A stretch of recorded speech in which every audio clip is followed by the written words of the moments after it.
1979 Alien. Is this a slasher movie in space or a haunted house movie in space or a little bit of both? Well, Ridley Scott said that he was very influenced by Texas Chainsaw Massacre. And I think I've read that he insisted that everybody watch that movie before before they started production on Alien. To the extent that we consider Texas Chainsaw Massacre a slasher movie, and I guess Alien is as well.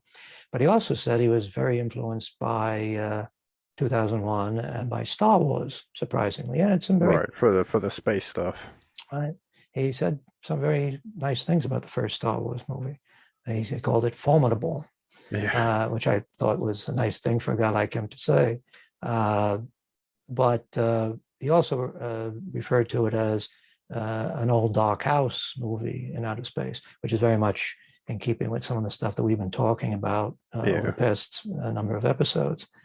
And you can see that too. I mean, it really does feel like a mansion or a castle that they're all creeping around. Those scenes that when Harry Dean Stanton is walking through those chambers looking for the cat, and there's like chains hanging from and water dripping from above. It's all almost like he's walking through a dungeon or almost like a torture chamber. Yeah. So that would be in keeping with the sort of Gothic roots of the old dark house genre. Yeah. So it is kind of a slasher movie in the sense that, like a body count movie, it's one person being picked off after the other by some unseen force, which is similar to the premise that they have in a lot of old dark house movies, and also in the Giallo body count type movies that Dario Argento and people like that would do. But it also one of the things that I feel is very strong in it, and I don't know if this is because Dan O'Bannon or Ridley Scott were particularly interested in H.P. Lovecraft. H.R. Giger might have been. But this is very much a Lovecraftian story. The world and the environment that it creates is very Lovecraftian. As a matter of fact, I haven't read this in years. This is my copy of At the Mountains of Madness, which is one of Lovecraft's most famous books. And I realized in looking over the synopsis today of the plot, it's very similar in a way to Alien. And also the approach that Ridley Scott took in keeping so much of it unseen, right?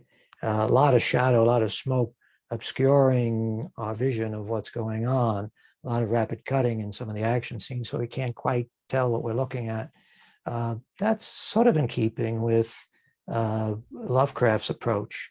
People always speak about how Lovecraft was always trying to get around describing the phenomenon in specific detail. He would use sort of descriptive terms like ghastly, horrible, or things like that. But you never really knew exactly what he was talking about.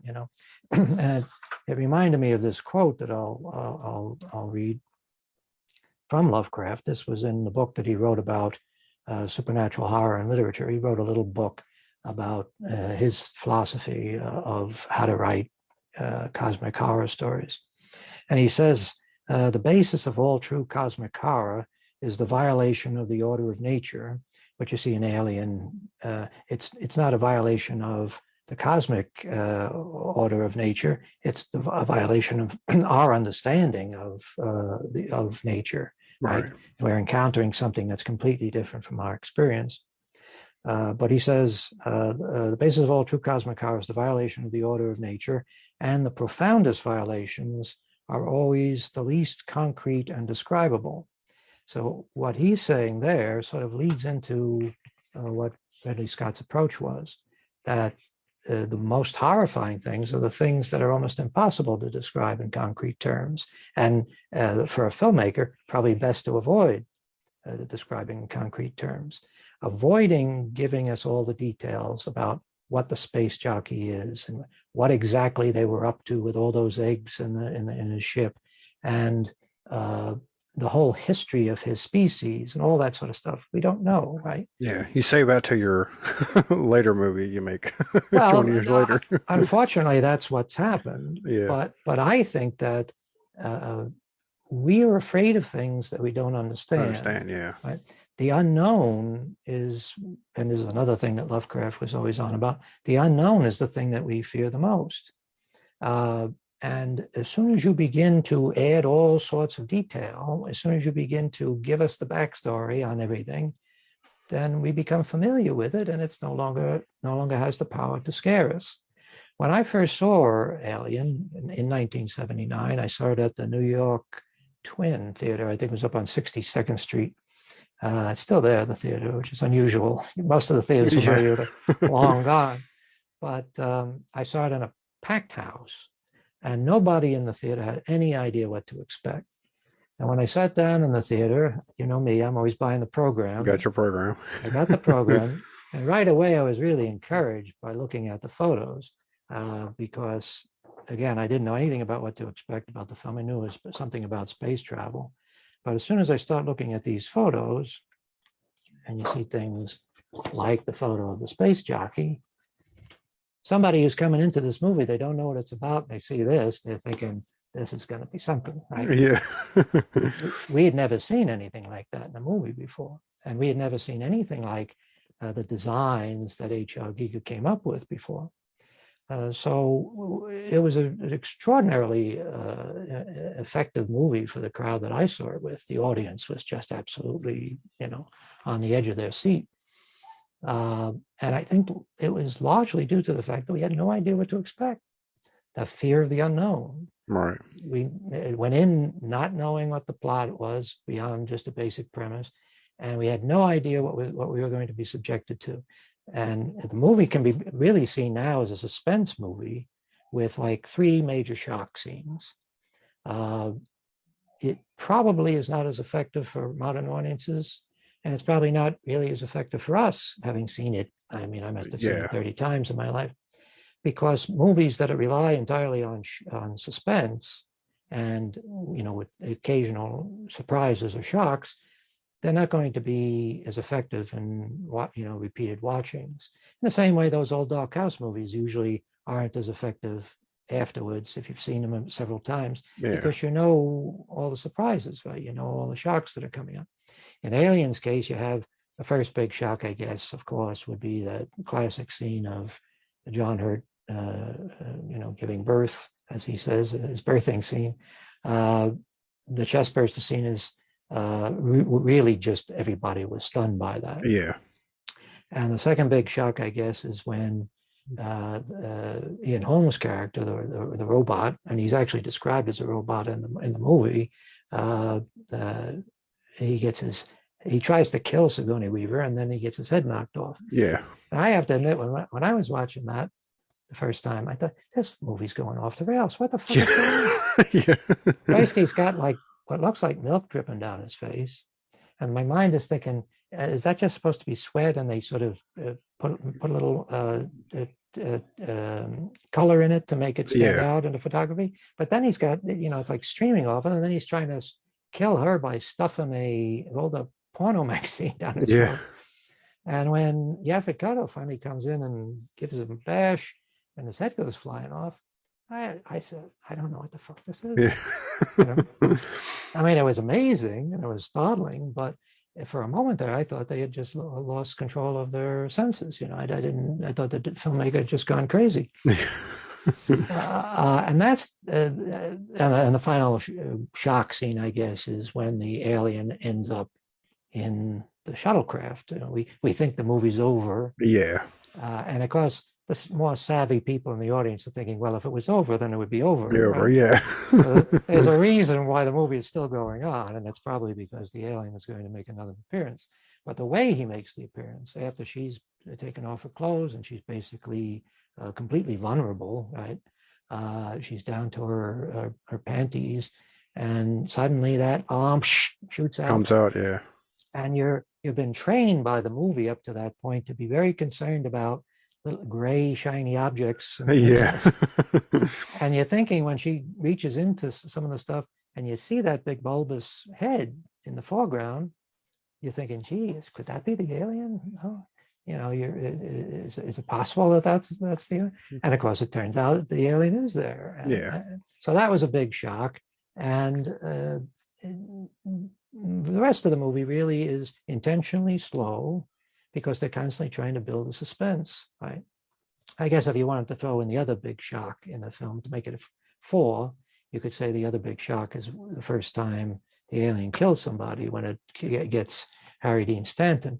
And I was going to say, watching it again today, Tom Skerritt climbing through the corridor. Oh, yeah. And the first time you see the alien with his hands come out. Today, that was still, that whole scene's still tense and causes complete anxiety when I was watching it. Well, those scenes when I saw them, and I was wondering if maybe that's where they got the idea for the scenes in Die Hard of climbing through the. Well, possibly. That's what it was reminding me of. Yeah, yet it's never quite clear how a movie that's as influential as this, what other things it might influence, right? It could be a whole bunch of other films and other genres that are taking something from the way Alien was done. But I agree with you. That scene was enormously suspenseful. Anybody that has any sort of feeling claustrophobia, just the idea of him going into those tunnels, those air vents or whatever they were supposed to be. And I don't think it would have been as effective if he was laying down crawling. I think the fact that he's like crunched up in that, that's what made it. And also those, because he's got to move slow. You can't. There's no moving fast trying to get out of there if the alien does show up. Right. If he was stupid enough to actually go on it, that wouldn't. He would deserve to die if he'd been that dumb. But those little apertures that close behind him. Oh yeah. Those were disturbing in themselves because.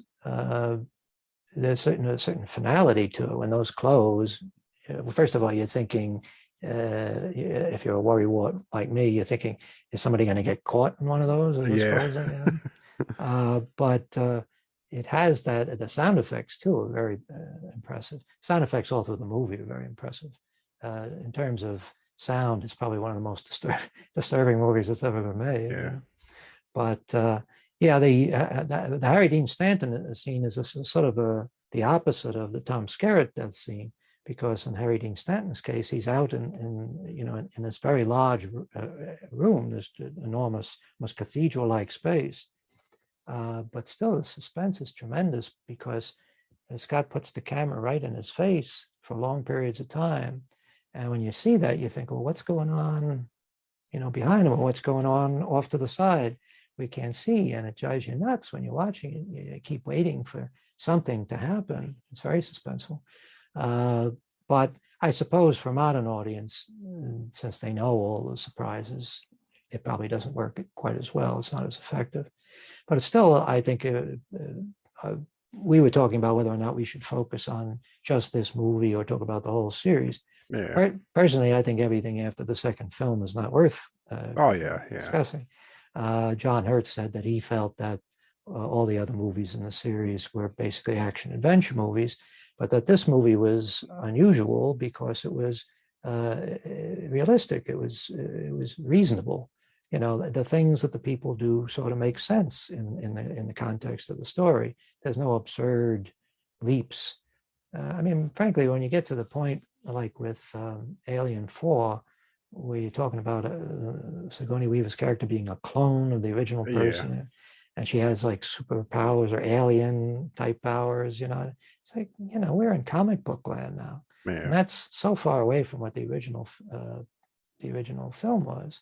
The original film was, we're going to try to make this as convincing as possible. You're actually going to feel like you're in a spaceship. And the alien creature is really going to be alien. It's not just going to be some Shakespearean actor with a piece of rubber on his head, or something like that. It's going to be something you'd never seen before.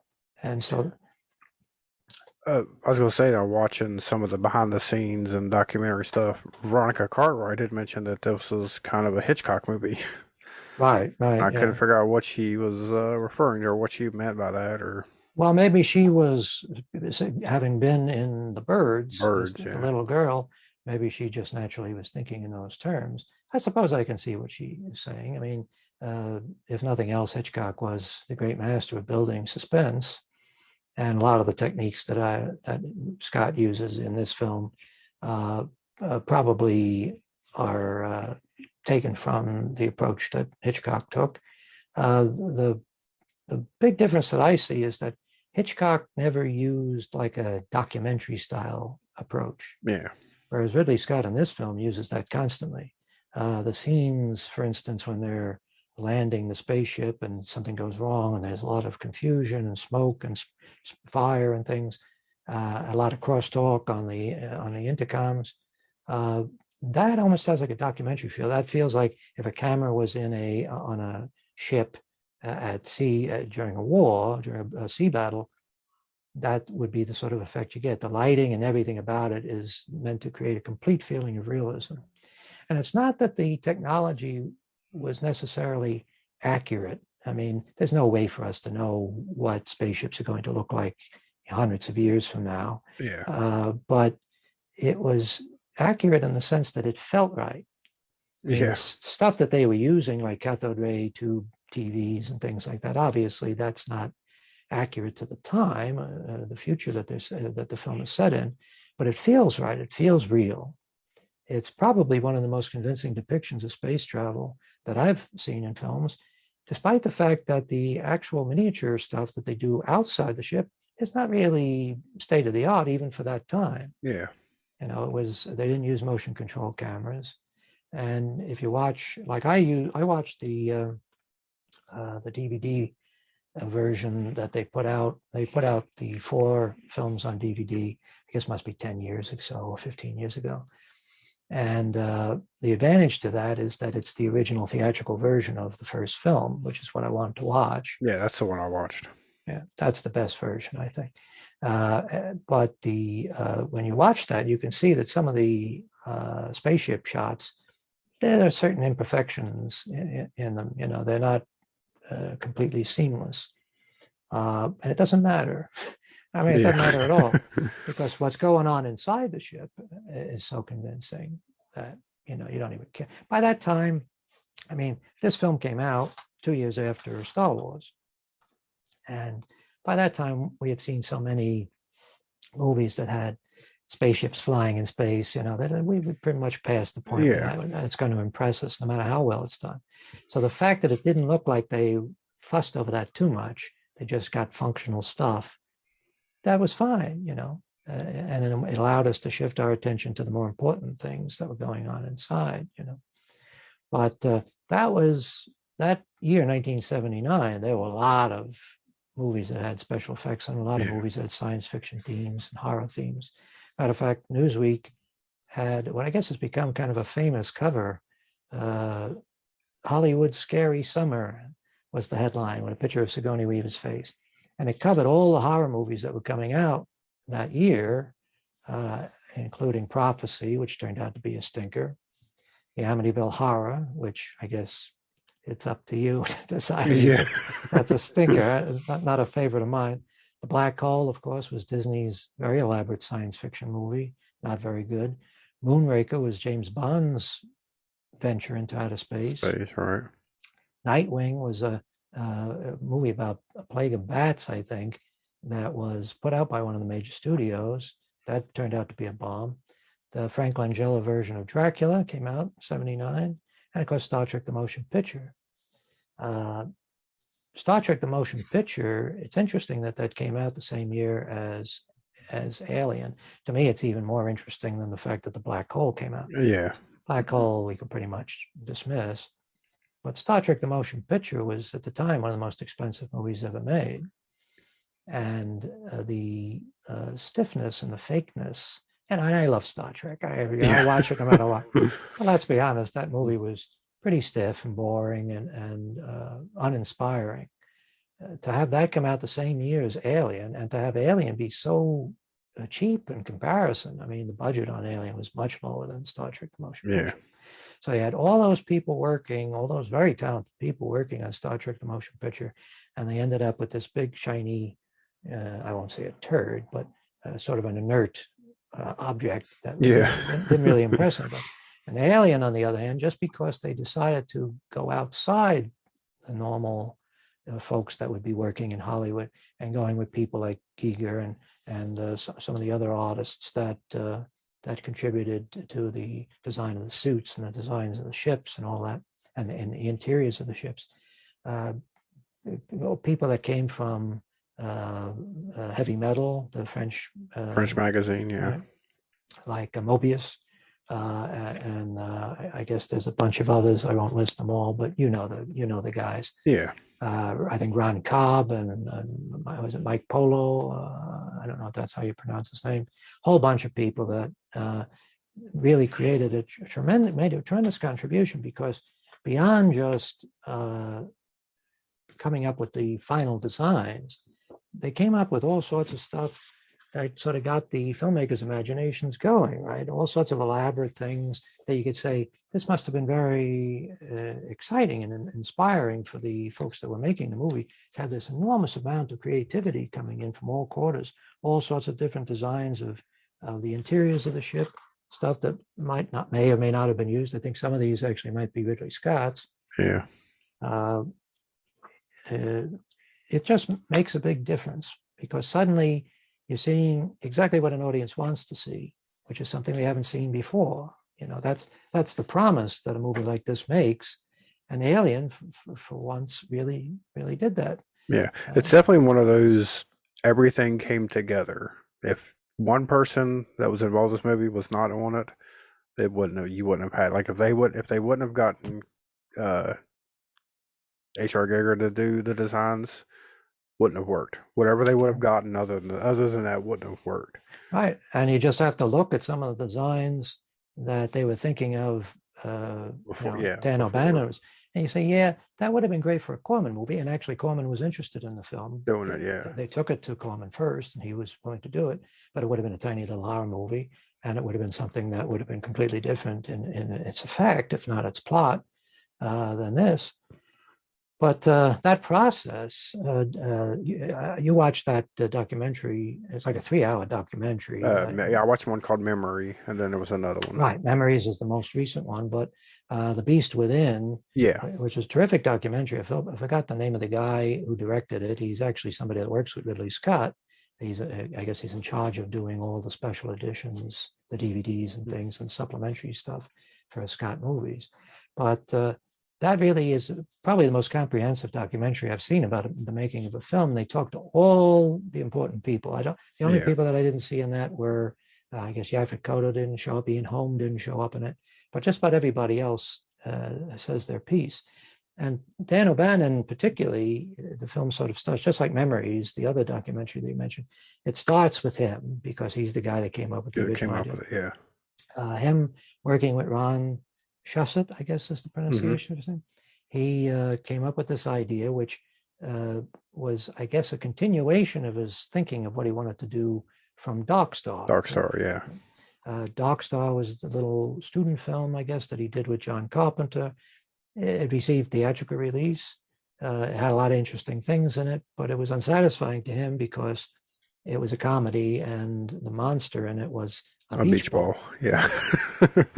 So I remember seeing Dark Star in a revival house after Alien, because after the success of Alien, and I guess Halloween eventually popped up. It was Halloween 80 or 81, somewhere in there, when the first Halloween movie came out. Yeah. So Dark Star was sort of put out in some revival houses or midnight screenings, where it's the guy who did Alien and the guy who did Halloween.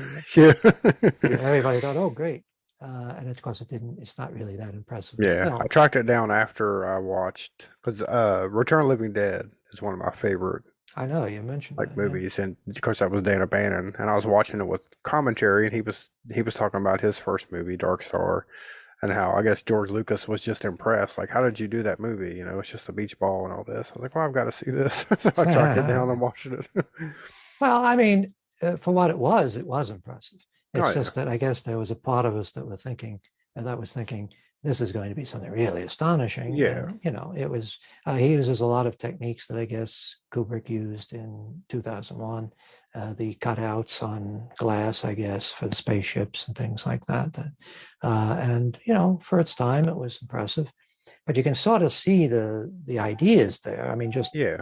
beyond the fact that it's like average Joes working as astronauts, like truckers in space.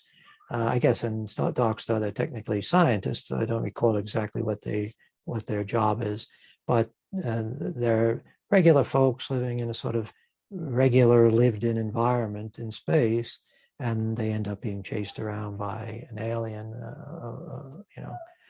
So his desire was to take that germ of an idea and to do it in a convincing way, to make it do a serious film where the Yeah. alien would really be convincing. And I guess he was one of the, because he was working on Jodorowsky's Dune, the ill-fated production of Yeah. Dune. And for some reason, I guess Jodorowsky saw Dark Star and he said, I want you to work on my film. And he actually, I don't know where in Europe they were shooting it or where they were planning it, but he traveled to Europe and spent some time there working on designs and things like that. And eventually that project fell through. But that put him in a good position because he had met all the other guys that were working on Dune, including Giger, I assume, and Mobius. So those were people that he could go back home when he started to pitch Alien, which I guess he originally called Star Beast. Star Beast, yeah. He could say, these are the people that could bring this to life. These are the people that could make this, an impressive film. And they originally got the script, found its way into the hands of Walter Hill.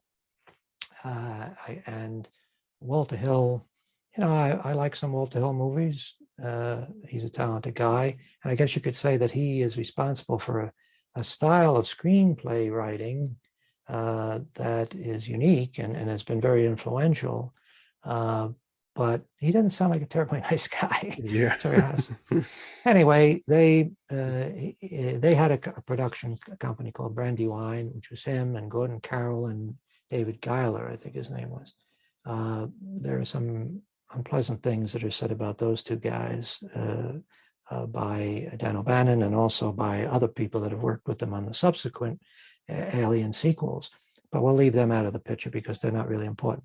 The important thing is that after doing one treatment, one draft, Walter Hill did a draft of Dan O'Bannon's script.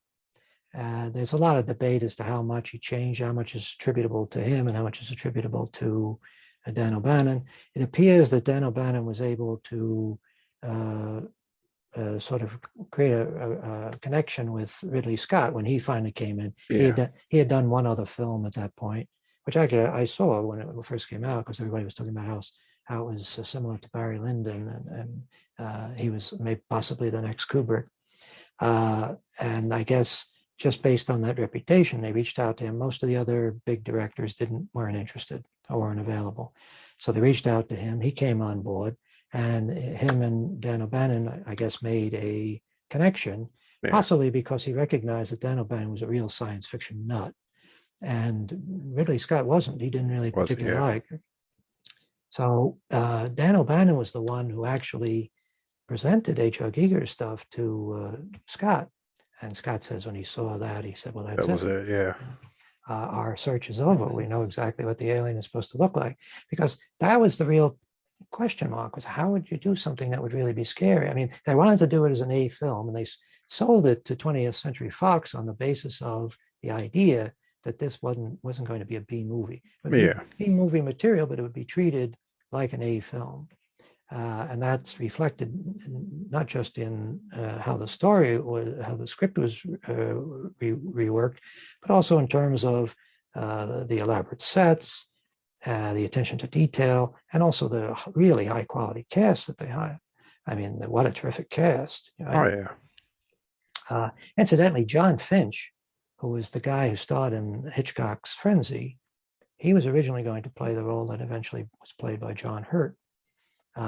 He actually worked one day on the film, and he became so ill that they actually, according to Ridley Scott, they had to actually carry him off the set. And John Hurt, who had been offered the role originally, wasn't available. He was called in as a sort of last minute replacement. I think he was like, they asked him if he wanted it, and he was there the next day working. Yeah. So him and Yaphet Kotto, who was a tremendous actor, you know, a really dynamic presence in this movie and in just about every movie he did. Oh yeah. Veronica Cartwright, who had a long, you know, history and is a very, you know, unusual screen presence. John Hurt, Ian Holm, who I don't think had done any major films. He certainly hadn't done any science fiction films No. prior to this. One of the best British actors of his time, right? I mean, just between him and John Hurt, you know, that's terrific. You know, that's all you need right there.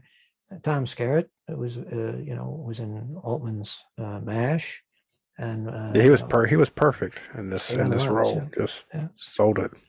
Everybody was, there was this sort of casual feeling that really added to that documentary effect, that you were just sort of catching people just as they were, that the camera just happened to be there.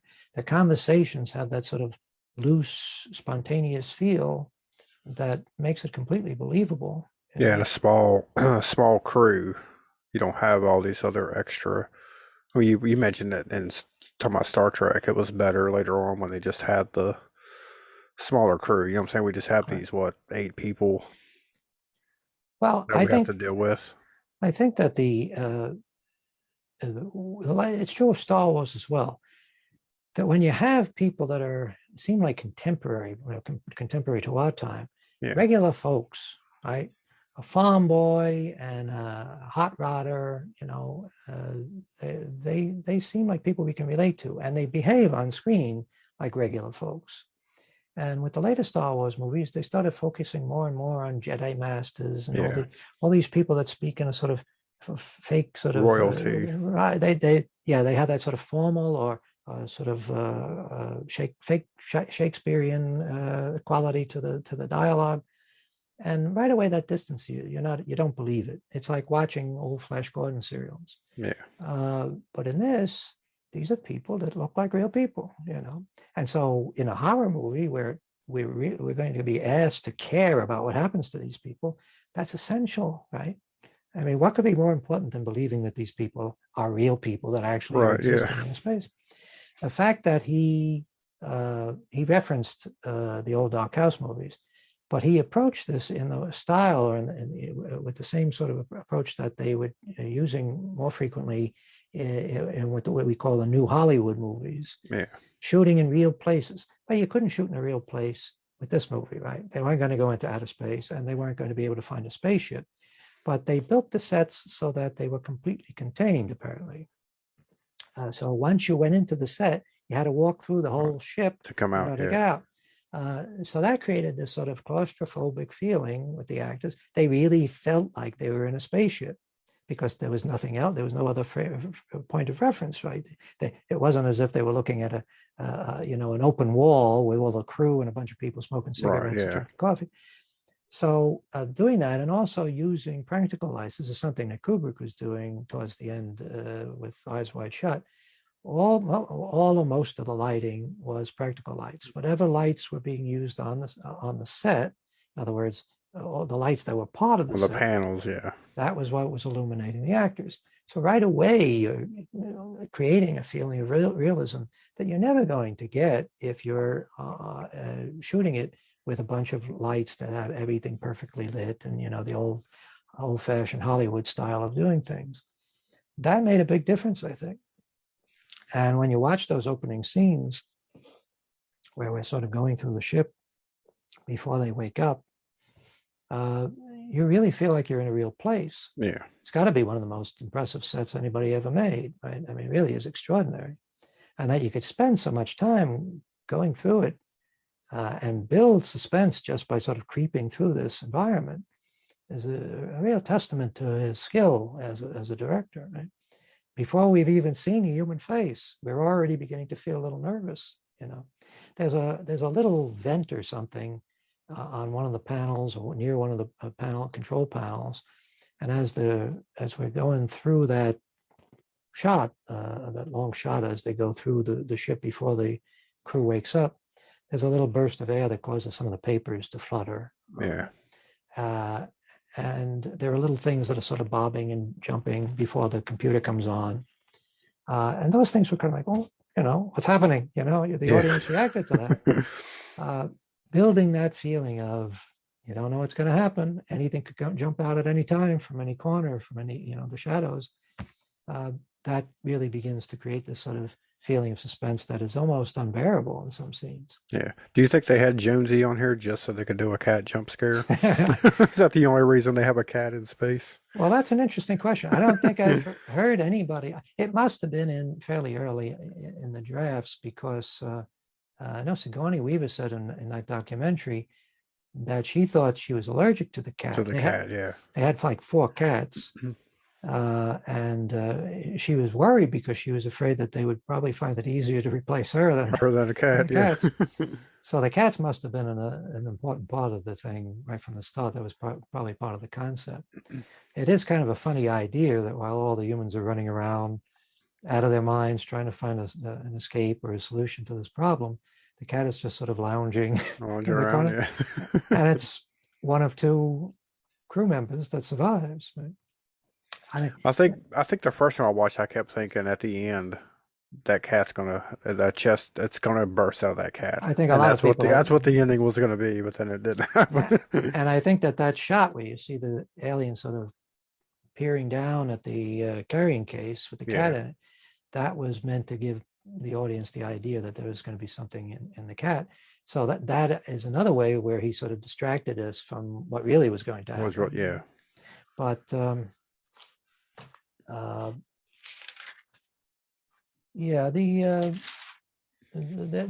feeling of realism and the building of suspense, I think, is probably what made the film so memorable and so impactful when I first saw it.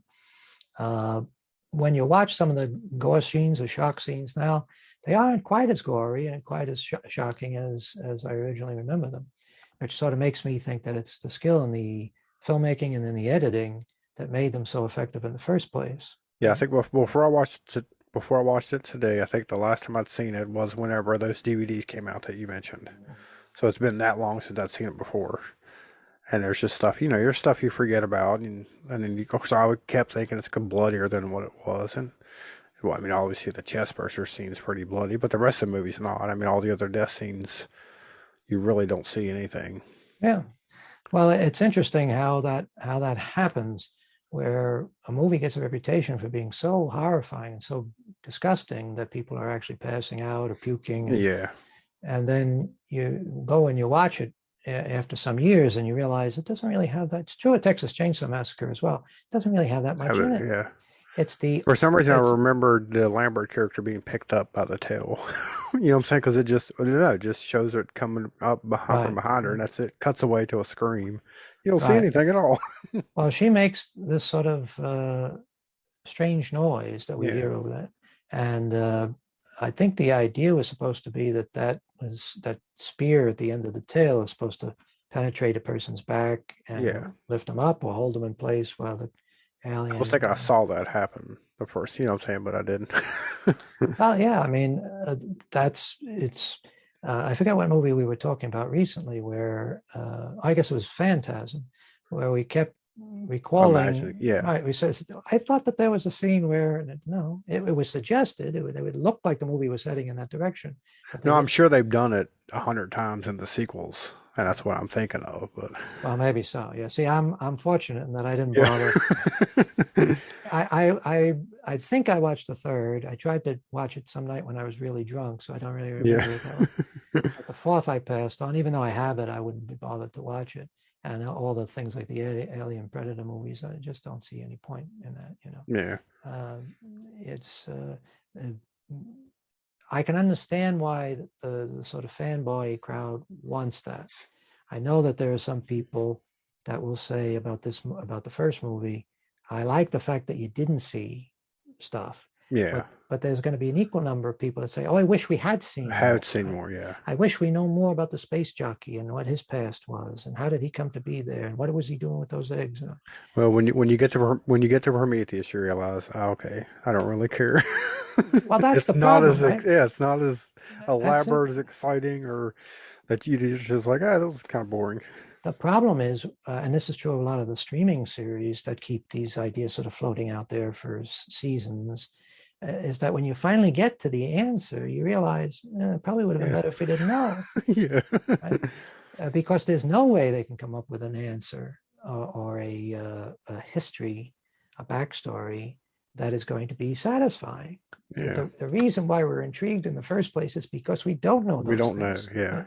But you're always going to have those folks who say, and I think even in this documentary, one of the people that was involved in the production said, "I'd love to find out what happened with the space jockey and what his history is and all that sort of thing." And I think that for some people, they find the suspense of not knowing so unbearable. The only way they can really grapple with this, the only way they can really come to feel comfortable with it, is to know all these details and have all this backstory and all these histories of the different types of aliens and all the biological functions of the alien and how it what yeah, you know, none of that stuff is really important. It actually hurts the story to put it in, but they just, in order to manage this, in order to feel good about the experience, they have to know all that stuff. yeah, So those sequels are made for them, I guess. Although I don't see how any of them, any of those sequels could really be satisfying to anybody. There are some, I guess you could say, lapses in the plot. Like, for instance, just from the standpoint of logic, I would say that if you're on a ship with a creature like that, uh, you probably should just get to the shuttle, seal it, and take off. yeah, You don't bother setting the auto destruct mechanism. Now, I can understand why the people in this ship may have had such feelings of hatred and resentment for the corporation or the company that did this to them, that intentionally put them in harm's way, that they may say, well, we have to make sure we destroy the ship so they won't get the alien, right? They won't get the thing that yeah. they wanted. So that's possibly a motivation. It seems to me that if you're in that sort of situation of complete stark terror and you just want to get away from the thing that's killing everybody, You're not going to care about revenge or I'm, getting back at yeah, the man. just get to the shuttle. And I suppose if they had done that right away while three of them were still alive, they could just stay in the shuttle, keep the door closed. There's only one door. This sounds Yeah, similar to the discussion we had about Night of the Living Dead. yeah, And they know that the creature has to stay out. I can't get in. If they want to, they could take turns sleeping. If they want to go to, one can go to sleep for a couple of months and then wake up, and the other one can go to sleep for a couple of months. And so there's always somebody on duty in case the creature does find a way to get in. They can respond, and they won't be caught napping. But if they're in that situation, then the big Nostromo ship is presumably on a course towards Earth or towards right. someplace where they're going to be able to be picked up.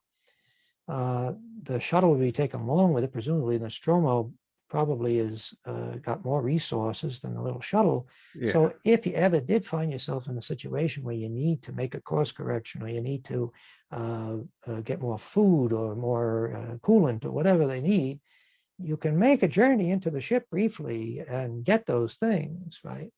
You haven't taken yourself away from the ship and blown it up along with all the resources that you might right. need. Yeah, So that would be my strategy.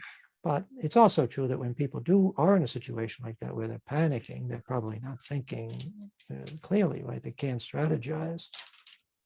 Uh, uh, no sort of faster than light travel in this one, right? yeah, well, that's another Or interesting they just question. never mention it. I guess they're just using the cryogenic sleep to do long travel. I guess so, but I don't know if that would really work. I mean, it's hard to imagine that even with cryogenic sleep, that you would be able to, it would be beyond the lifetime of a human being, Yeah, even in that sort of cryogenic freeze, to get to a solar system that has alien life forms like these creatures, like the Yeah, by the space time they giant. get back to Earth, everybody that hired them for that job is dead. Right.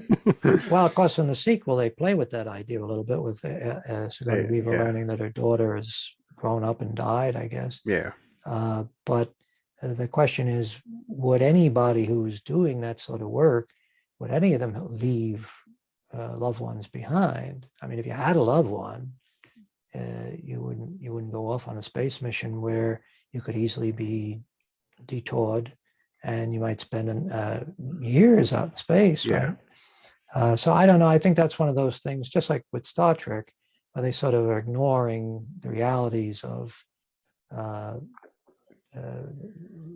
I guess that's what relativity. yeah, yeah. That time passes differently for objects that are moving People in away. space. Yeah, Right? But I guess we can't be too particular about those things. Uh, there probably are other lapses in logic, but it seems to me mostly it's pretty reasonable. It's pretty practical in the way it sort of proceeds. One thing follows the other. There are no ridiculous lapses in logic or continuity. It works pretty well, I would say, as a story. yeah. I think the face hugger sells it for me. I think it's because it looked so real, because it was. I mean, they obviously use shellfish and Right. oysters for it, but I mean, that's what sold it right there. That face hugger Yeah. To be able to just looked do, nasty. yeah, it really did. Those close-ups were unusual too. Usually with makeup stuff like that, or any sort of props, special effects props, they would sort of keep the camera back a little bit so you Yeah, don't see it in detail. But they put so much time and effort into those props that they could get right up close and give you a very close view of them. But that documentary approach also can be seen. It's almost like a Kubrickian approach in like those scenes where Ian Holm is at his station and he's looking at the specimen, and the camera is sort of behind him, and we're expecting some sort of shock scene, yeah, and it turns out to be Sigourney Weaver stepping up behind him, and the camera stays on Ian Holm. Uh, and we hear Sigourney Weaver talking to him, and it's only when they get to a certain point in the scene when the camera turns or cuts to her. for her, yeah, That approach to shooting a scene is unusual. Normally, they would have the usual shot, reverse shot, and dialogue, and they probably wouldn't have the length of the scenes. The scenes are quite long. Uh, I don't think the term leisurely would be right, because there doesn't seem to be anything leisurely about a suspense film of this sort. But yeah, it seems to be intentionally slow, so that we're constantly questioning what's going to happen next. yeah. But there's scenes whenever they're at like I guess I'll call it the dinner table, and like it's just one shot, everybody's in frame. But then like that one scene, I can't remember. I guess where it's right after one of them had died, and Yaphet Kotto is gonna leave. Well, the camera doesn't follow him. He walks, into the background, is out of focus, and is still part of the scene, Right, having dialogue, and the camera just stays there. right. Yeah, well, some of that's, I think I know the one you're talking about is the one with Sigourney Weaver in the foreground, and she's sort of Yeah, puzzling, and then she starts getting into a shouting match with. Some of those scenes do seem, according to that documentary at least, there's a certain amount of improvisation there. They show us some alternate takes yeah. where Yaphet Kotto is saying slightly different things. And it seems Or like, the scene where Tom Skerritt gets up and goes into the background right, yeah, to get with Veronica Cartwright, and they're back there having their own conversation, right, separate from what we were just watching. right. Yeah, the interpretation of that filmmaker that did the Memories documentary was that was Tom Skerritt leaving the working class guys and going Yeah, with sort of moving between the two classes. I guess that's kind of hard to avoid the fact that there is a class distinction here, right? You got the below deck people and the above deck yeah, people. What I liked about it is, and this is one of the reasons why I didn't care for the edited, the special edition that they did, where they put certain material back in.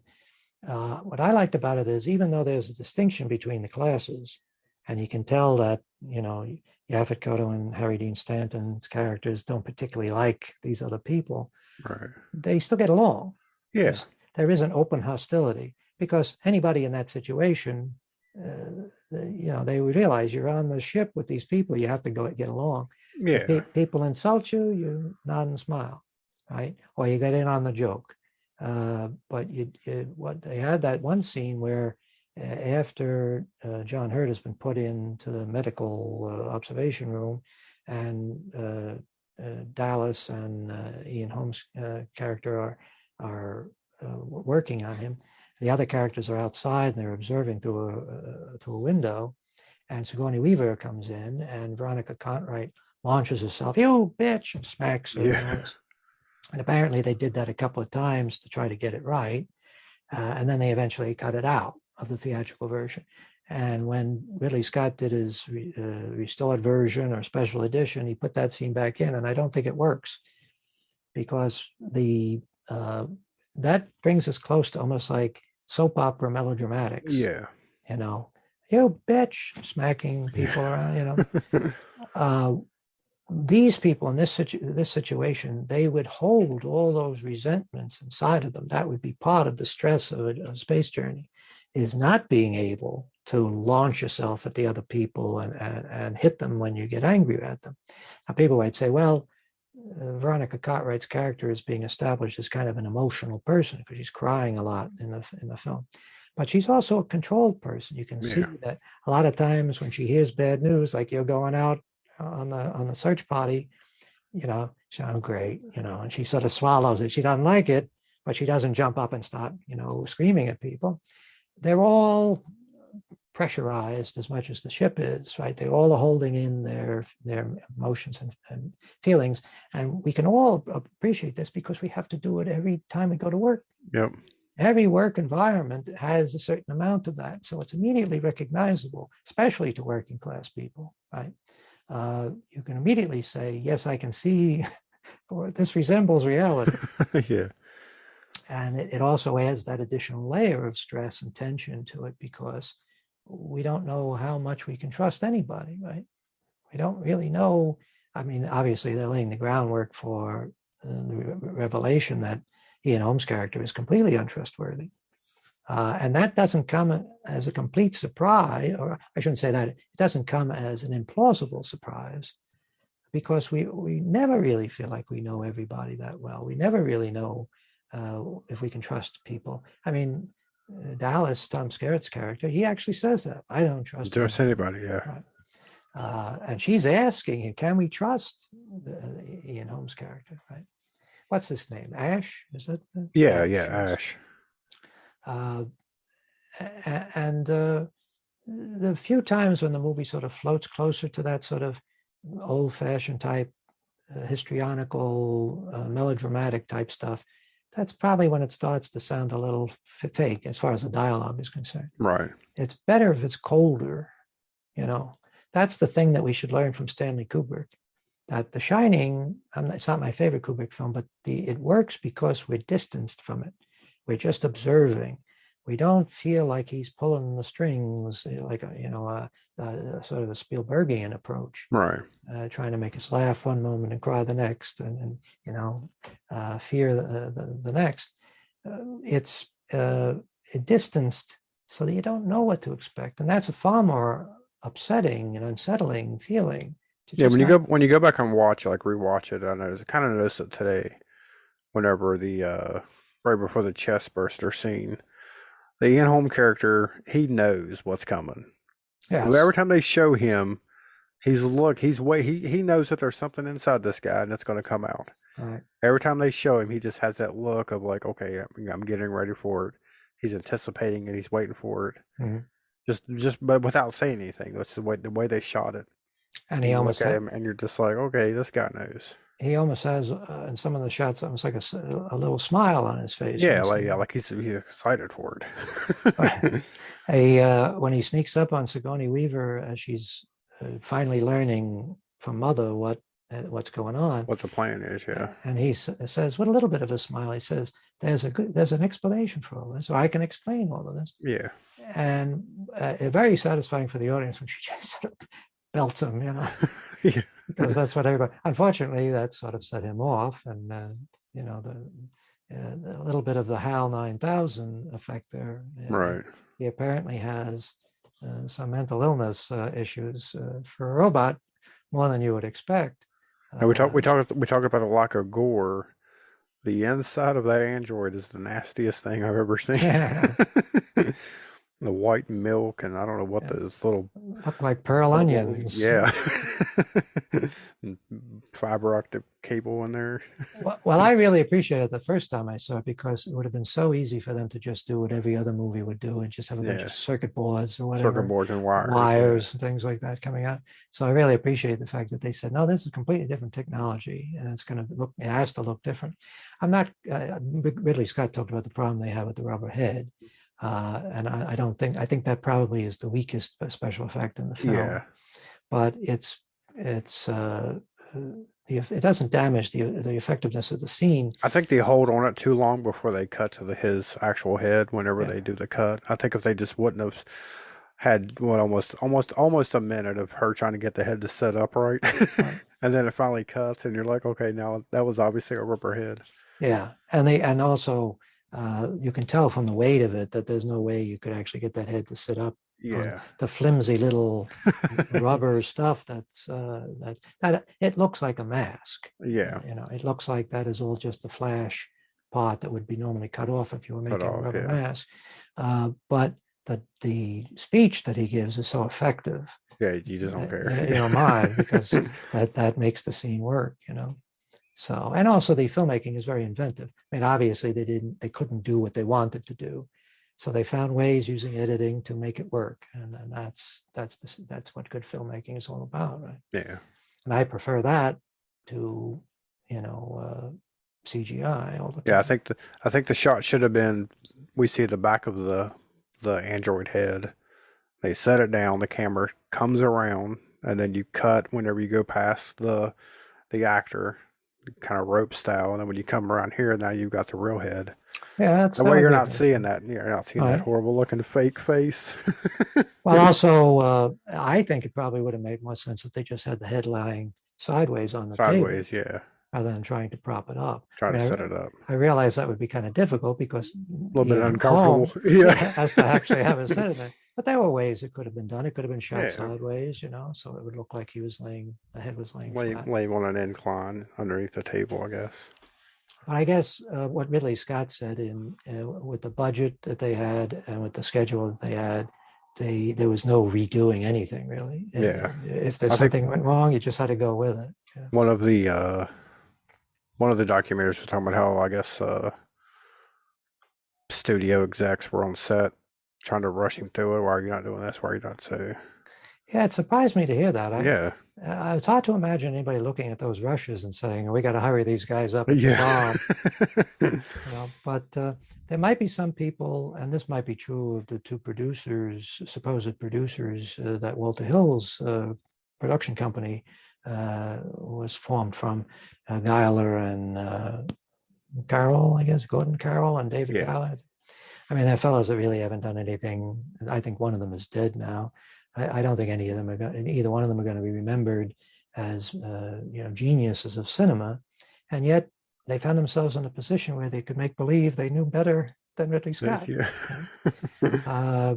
The fellow who wrote one of the screenplays for Alien 3 was a novelist, and I don't remember his name right now, but I just saw a podcast that he was on. He's the fellow that ended up writing the novel that Sideways was based on. Oh, okay, yeah. And apparently he was married to a woman who at the time was Walter Hill's assistant. And he was getting all the different drafts of the scripts for Alien 3. And eventually he managed to get himself in. So he was one of the screenwriters, wrote a draft. And I guess the director of that, it was David Fincher, right? I believe so, yeah. He started. Did he actually finish it? He did, yes. Okay. And he liked the script that this guy had written. He brought him onto the film, and apparently Walter Hill and David Giler and Gordon Carroll, they disliked him. And he was unwise enough to write a memo to someone where he said that Walter Hill was basically a hack, or that the other producers, were Hill included, Yeah. were hacks that were living off their past successes. And so after a while, Walter Hill, he let things play out for a while, and then he came back onto the production, and he basically said, "You're going to do my script." Right. This is after everybody had been prepared to do this guy's script, his version, the one that David Fincher liked. Like, yeah. And David Fincher was given the option of quitting or doing Walter Hill's version.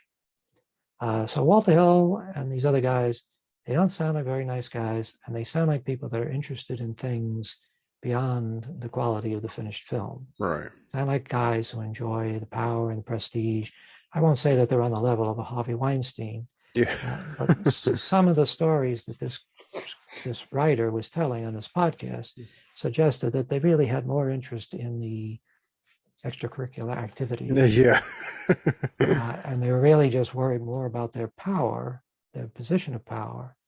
And that's why as soon as this fellow was foolish enough to make this comment about them, he had to go, right? Because they couldn't allow that. They couldn't allow their reputations or the standing with the studio to be damaged in that way. But you come away with a feeling that these aren't good people. Yeah. These are the type of people that you fear you will meet if you work in the film industry. And sure enough, they are there. But all that unpleasantness aside, in the case of Alien, Walter Hill's contributions to the script actually did improve it, even by Dan O'Bannon's and Ron Suchet's statement. They feel too that his addition of the Ash character, that subplot involving Ash and being a robot, that was a good addition, and it gave them that extra shock scene, right? That extra surprise in the film, which it really needed. So Walter Hill, he's a talented guy. We understand he's a talented screenwriter, and he's made some good films. So he was able to bring something to Alien. Whether apparently he wasn't able to bring much to any of the subsequent films. Yeah. Maybe he's just putting his name on it because he has the right to now. But in addition to the scene of Veronica Cartwright slapping Sigourney Weaver, another scene that was added into the special edition was that scene of Sigourney Weaver finding Dallas's body in a cocoon towards the end of the movie. Yeah. And it's funny because for some reason I kept waiting for that in this movie. I was like, "Where's that scene?" So I guess I'm remembering from the. You must have seen. Cut. Yeah, you must have seen the director's cut. Yeah, I saw the director's cut in the theater when they reissued it, and there were a lot of little things like that bothered me because my feeling is that when you have a movie that's pretty close to being perfect, you can make some changes that might improve it. There are little obvious things that you can fix with the special effects and whatnot, but to actually add in stuff and risk damaging the very delicate balance that you achieved, that doesn't seem like a good idea, particularly at that late stage of the movie. Oh yeah. Tom Skerritt said in that documentary that he thought it was unwise because you're racing for curtain. You're trying to get the movie over with, right? This is the moment of supreme suspense. This is you're going to be able to escape the ship, and they're going to stop and have a chat. Yeah. So that was unwise, and it doesn't work too because it's not really very convincingly done. The makeup and the set don't really seem to have had as much time put into them as the other parts of the film, and it also points to a problem with the basic premise, which is we don't really understand how this whole process works. Is it possible that the alien is actually developed? First of all, we'll overlook the fact that the alien goes from being like this big to being taller than a man. Yeah. In what I assume is the space of a day or two, right? We don't have a clear idea how much time has passed. How much time, yeah. But it's very quickly. He goes, Harry Dean Stanton picks up the little shed skin, and that's still the little creature. And apparently the next step is 7-foot tall monster. Yeah. So we'll overlook that. Okay, that's the way this alien works. But is it possible that he could grow to that size and also have developed that wall, or that whatever that secretions are that makes those little blobs that Dallas has been stuck to? And I guess he would also have to create an egg right? Where did the egg come from for the face hugger that infected? I mean, are we saying that the xenomorph has the ability to put? I thought the whole process was that the egg has to have the face hugger come out, and the face hugger does. So where is the face hugger in this? The only face hugger in this is the one that hits John Hurt. How is Dallas been infected or impregnated? So yeah, it causes us to think too much about parts of the film that Yeah. we best not think about. It should that you shouldn't dwell on that. So I'm glad that the theatrical version is is a version that is still available, and you can see the theatrical version, and you don't have to have those missteps added back in. This is a real plague nowadays. Yeah, people adding stuff, yeah. Yeah, you never can feel like you've seen a movie because a few years go by and they say, oh, he's a new version, he changed it. And I think that that's important. People should be wise enough, and I think Ridley Scott is, I hope he is, should be wise enough to say, whatever I might have thought or felt, the movie came out and it was an enormous success and everybody loved it. So leave it the fuck Leave it, alone. yeah, stop adding to it, Plenty, yeah. plenty of movies that he did where he trusted his judgment and they didn't turn out so well. Yeah. So in this case, it did turn out well. Trust the voice of the people. The people are saying you did it right. Leave it alone. Right? Don't monkey around with it. Yeah. No, I did see like just doing research on it. I did see an article, and the title was something like "From Science Fiction to Theater: How Ridley Scott Saved Alien." Oh yeah, I saw And that. I kept Yeah. thinking, I don't know. I think Dan O'Bannon pretty much had a solid film like there, just waiting to be shot. I don't understand. Yeah. I don't Well, understand why no one really gives Dan O'Bannon enough credit for for Alien. But then well. just, I think, does it even say written by it, or is it based on Oh, I'm in not the sure. credits? Is it? I think I think for he some reason I finally. kept thinking they give I, him final writing credits on it, or I think so. Yeah. I mean, they may all get credit to some extent. I yeah, forget the exact. I guess we can add that in to this yeah, video when we get a chance to check it afterwards. But as much as I respect Dan O'Bannon, I do think it's possible that if things had played out differently, he could have ended up with another film that would have been maybe marginally better than Dark Star. right, So it really was of course, we do give him credit for having the smarts to say Giger.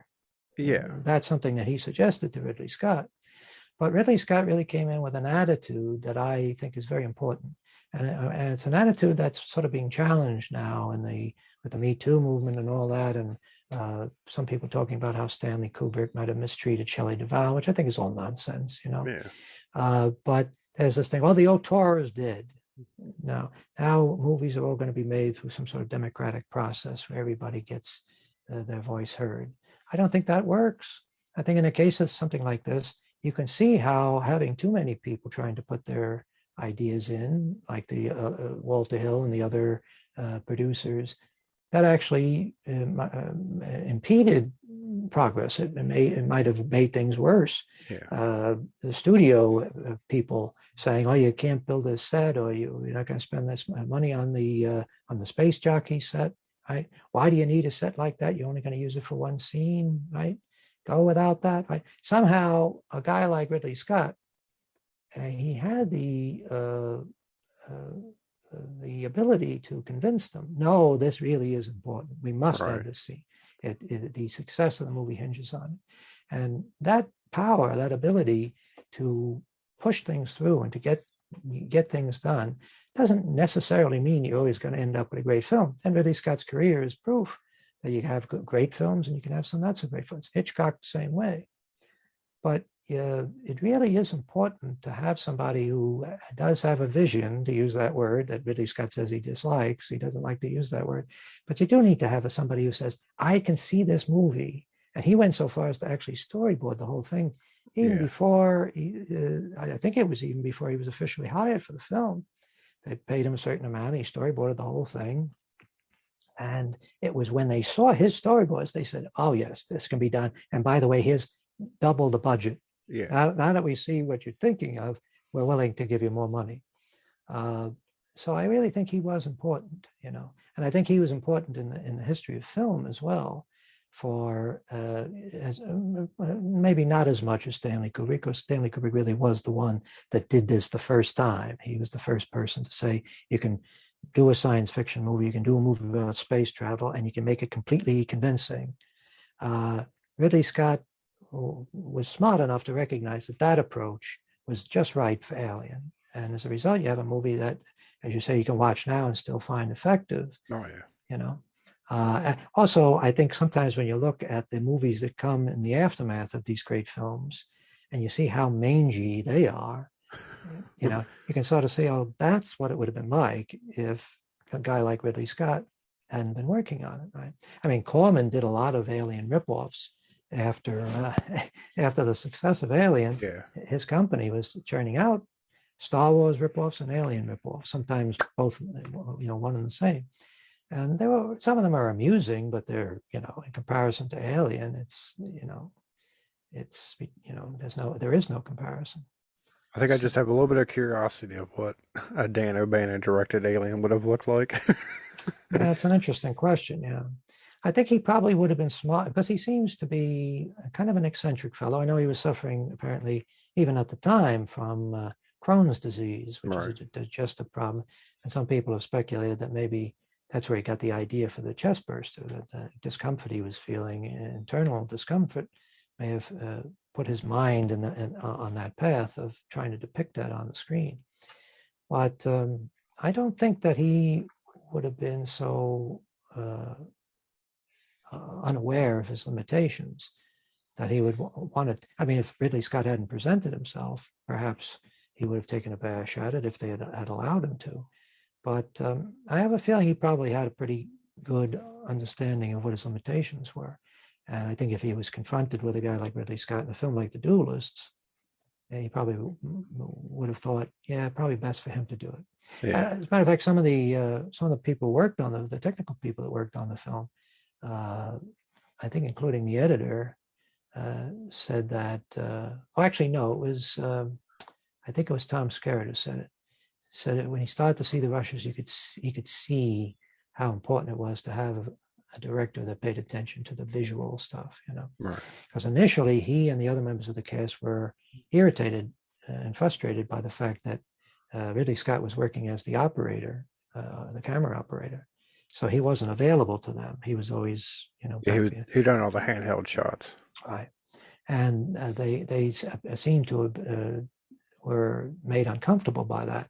But he was smart enough to know that making them uncomfortable was probably a good idea. Yeah, I believe he also said he wanted actors that he could just let go and not have Yes. to direct the entire time. You know what I'm saying? People that knew how to get in front of the camera, perform. I don't have to really spend a lot of time with you. I certainly understand. I think anybody who's ever made a film, whatever the quality, can certainly appreciate how important it is to have people that you don't have to constantly take care of. If you can get people that have some ideas of their own, and you can just put the camera on them and you're going to get something, that certainly makes the job easier. And for somebody who's deciding to actually be the camera operator, for a director who's doing that, and if you see some of the pictures of him, not only does he have the big camera in front of him, but he also has a black hood over him so that he won't be seen in reflections. To be in that sort of cocoon, not be able to get out there with the actors and say, do this and do that, that really is a handicap. So it must have been very comforting to know that you had several people in the cast that weren't going to be constantly asking for direction. Sigourney Weaver talks about some of her feelings of inadequacy, and that might have actually been felt by other members of the cast as well. There's some members of the cast that wondered if she was really up to the job. Yeah. But I think she's, you know, this is something we've spoken about. I think when we did the Silence of the Lambs episode, we were talking about great female role models in horror and science fiction films. It's really hard for me to imagine anybody beating or surpassing her, because she is exactly what you would want in that type of character. She's human, she's not unemotional, but she's competent and she's controlled, and she is reasonable. right? And there's none of the sort of uh, baggage that you normally see with female characters. She's Yeah. not interested in having a relationship with anybody. She's not chasing after anybody. She's not offering to make anybody's coffee, which is something you see even in the movie that Alien was supposedly inspired by, It, the Terror from Beyond Space, which has a couple of female members of the crew. But when the shit starts to hit the fan, the only thing that they can do is bandage people up and make coffee. Yeah. So in all those science fiction movies in the past, and some of them were a little ahead of their time as far as the treatment of women, just by allowing the women to participate there, I guess they were ahead of their time. But there was always this sort of arc where the women, as cold and competent and professional as they were at the start, they would always end up in the hero's arms by the end of the movie. Yeah. They had that bend towards just being, their ultimate goal was to be a housewife, I guess, to be married to a nice guy. You don't see that with Sigourney Weaver's character. She seems self-contained, She doesn't need anybody else to validate her or to justify her existence. And I also like the fact that they don't always make her win. She's not like an unreasonable superhero. She's not like a super tough. You know what I'm saying? It's real. Or, I'm saying it's like a more real character. Right. And even in the scene, like when she confronts Ash, she really doesn't win that conversation. He's able to sort of, get it to back off. But you appreciate the fact that she made a point of it, right? That she didn't let him just go scot-free. Yeah. So that's all part of the idea that she is not a superhero, but she's a competent, capable person. And the fact that she's the only one that survives, I guess, is proof of her, her superiority. She doesn't let emotions govern her. And she's like all people who are in a position of command, she's willing to listen to other people and try to, benefit from their knowledge and experience.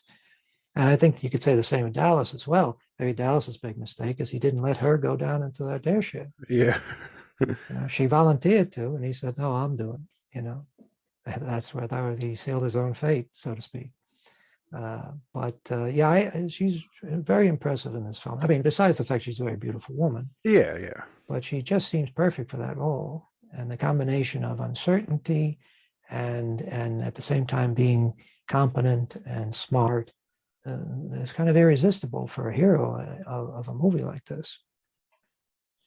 But as much as I love Aliens, every time I watch this, like when I watched this first one and it was ending, I was just like, I can't believe there are sequels.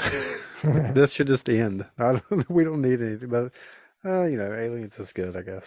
Well, I mean, it's different though. It's different. That's it. I think that's the wise thing that they did was they said, we're not going to try to just replicate what was done there. It's a different type of movie. It's an action adventure movie. It's a war movie. And they're not going to try to ride on the fear of the alien, because we know we're past the point where we really can be scared by the alien anymore. Yeah, and they don't try to explain the alien anymore in it. It's, I guess we learn more about Wayland Industries than we do the xenomorphs. But and there's probably a lot of stuff that James Cameron shot for the sequel that didn't make its way into the theatrical cut, which if it had, might have damaged it. Yeah. Because some of the stuff of the colonists on the planet, that really goes on too long and it's unnecessary, and it slows everything down and makes it feel like you're watching an epic instead of a sort of tight little the thing that actually was released in theaters. Well, it's the same. It's the same with all horror movies. Your second one has to have higher body count, more blood, right. So, and that was the only way they could do this one. What was it? Dawn of the Dead came out January 1978. 78, yeah. So it was just a year before Alien.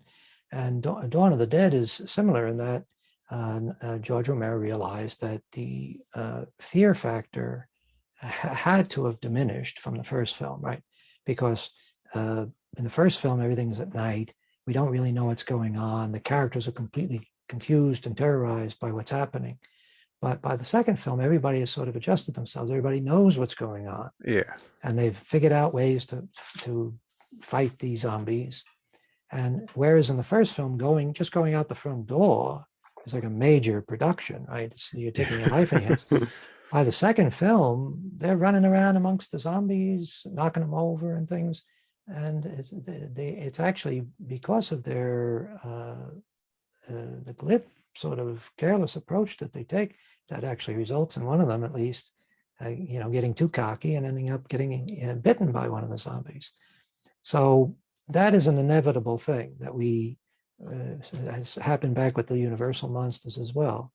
Once you get to know the monster, once you see the monster too clearly or completely clearly in detail, it doesn't scare us anymore. Then you have to do a different type of story. Different, yeah. Right? And that's what they did with Aliens. They said, okay, it's not going to be a horror movie, it's going to be an action movie. And instead of having one alien, we're going to have a bunch of aliens. And that's a clever idea. I thought it worked very well. It was very effective. It's a real crowd pleaser. Yeah. Alien, perhaps not as much of a crowd pleaser. It's too unsettling, and a film to really be a crowd. It's not a popcorn movie. Yeah. Yeah. I was thinking when you were talking about like Dawn of the Dead and stuff. I was thinking Alien is basically Night of the Living Dead, minus all the infighting, unless you want like your Ash character to be your Harry Cooper character. Right. Right. Yeah, there's not like the racial tension, or even like you said, there's no class tension in between all of them. But still kind of the same, still kind of the same thing, trapped in a house, right, trying to get in, even though it's already in this one. Yeah, there's certain similarities, but always the diminishment of the horror effect is what you can expect with these type of movies when you go to the second film and the third film. And I suppose it's also inevitable that as you rewatch the first film over and over again, you're going to stop really being shocked by it because it becomes second nature. Alien and Blade Runner had such a tremendous effect on all the entertainment that we watch that it's easy to see why kids today must say, what's the big deal? Yeah. People are going, kids are going to bed with their alien toy, yeah. Snuggling up to this. And I think they had another one that was even bigger, a toy that was Hasbro had put out. Yeah, I think so, yeah. And it made there was a bit of a fuss about it because people were saying, well, how can you sell something like that, to a child, But they did. And as soon as you start selling toys, it has to be, it's no longer really a scary monster. Yeah. So, well, the Tom Skerritt scene that I mentioned where he's crawling through the vents, they basically copied that on The Simpsons. Oh, really? Yeah, where the janitor is trying to get a dog out of the vents. That was the way they done it. Was pretty good. Kind of takes away from the tenseness of it. Yeah, that's right. When you see all the parodies, it's kind of hard to go back to the original film and enjoy it the same way. But some scenes that were almost duplicated in Aliens, like the scene where they come into the medical room after the facehugger has disappeared and they're looking around in the vents. That's sort of duplicated in Aliens, right? They have a similar scene where they're looking for the facehugger creatures and they're sort of creeping around in the medical room. It's been a while since I've seen Aliens, so I don't remember the complete details. But the advantage was that James Cameron could improve the technology so that the creature could actually run along the floor rather than in the first film, it just sort of drops down limply onto Sigourney Weaver's shoulder because it's dead at that point. Yeah. But those sort of little embellishments, those sort of little improvements, I guess it's kind of hard to deny that that's a better way to do it. But I guess what I think of is Ash's speech, and he says, "I admire its purity." That's the way I feel about this film. Yeah. It has a very simple and direct story, and the things that make it fascinating and the things that make it effective are the embellishments on that simple story, right? The sets, the costumes, the characters, the monster, special effects, spaceship special effects. All of that is stuff that's been used in service of this very simple, very powerful story. And that's the perfect arrangement as far as I can see. Yeah. Yeah, I've been looking at kind of doing some other research on other things, and I guess there's a book where a guy writes about how every movie is basically the same story, Mhm. and it just depends on what makes it different is your characters and all this. You know, it's like there's only like five different stories that all the all the movies use. I can't remember exactly what all they were, but Is that yeah. the So Save the Cat book? yeah, it may have been. Yeah, I assume Save the Cat is a reference to Alien, right? it could be. I'm not for sure. I forget what the theory was there, that if she had not saved the cat, she would have lost the audience. Right. That is illogical as it may seem for a character to do that in that situation. She had to do that because the audience wouldn't have forgiven her for leaving the cat behind. As a matter of fact, anytime you introduce an animal, a pet like that, the audience is very attentive to what happens to it. Yeah. If the filmmaker forgets about it, leaves it in a burning house or whatever, the audience doesn't like that, which I can understand. I mean, in a way, the cat is similar to the other characters in that um, it just wants to go home. It just wants to go hmm back to bed. I mean, we can all sort of sympathize. This is a movie that starts with people waking and starts and ends with the survivor going to Going sleep. to sleep. Yeah. And they are folks who are traveling home. They've had a long day, so to speak, and they just want to get home after their work. And they get detoured into this horrifying adventure that none of them really wanted to be a part of. In a way, that's helps to make the story even more effective. Because if this was a story about a bunch of people that were going out in space to find aliens like Find that, aliens. Yeah. we wouldn't feel the same way about it, right? It's the sadness of it. You just think, oh, isn't that too bad? All Yeah. these folks just want to get home, and they have to go through all this shit. And the same is true of the cat. The cat is just like this. It just wants to go to sleep, right? It wants to find a little corner to curl up in. So the cat is important, I guess. It also, it's the impractical thing that reveals the humanity of the characters. Because the alien, as Ian Holm describes, is all about sort of pure survival instinct, just existing and reproducing. Right. Similar in that way to the shark and Jaws. So it's inhuman in the true sense in that it doesn't have any interest in music or literature or anything like that. It's just a thing, a biological thing, almost like mold, that it exists just to exist. And the human beings are about, I think in one scene they have Dallas sitting in the shuttle listening to classical music or hmm something. The human beings have their other interests, right? Uh, they have a conversation around the table where Yaphet Kotto talks about what he's looking forward to eating when he gets back, Yeah. right? He's not talking about food. Those other sort of trivial or frivolous things that don't have anything to do with survival, that just have to do with pursuit of happiness, that's sort of symbolized by the presence of the cat. The cat Right. doesn't serve any function. It's just to remind the crew and the audience that these are human beings. They have a pet, right, that they care about, even though it doesn't contribute anything. Yeah. And it's more trouble than it's worth, and they still care about it, right? That's something that you wouldn't expect from the alien, right? The xenomorph creature is not going to be worrying about whether or not his cat is taken Cat care is, of. yeah. So it's important for that reason. It also brings a little bit of color into the film, right? The little Right, yeah. orange tabby. But yeah, I don't know if these are things where the people who wrote them said, "Oh, it has to be this way for this reason," or if it just was done on a gut level. Like they said, it feels like we need this. Yeah. And maybe that the best movies, that's not, at least half of the decisions that are made, the artistic decisions, aren't made on the basis of somebody saying, "Oh, it has to be this way for a specific reason." It's just an intuitive thing. It feels right. And then later you realize, oh, it's right because of Of all this, yeah. this. Yeah. So anyway, so I in answer to, I guess, your first question, I think Ridley Scott is very important to the success of the film. Dan O'Bannon is, of course, important because he's the guy that came up with the idea. uh, and other people like I think his name is Terry Rawlins, the Hmm. editor. Yeah.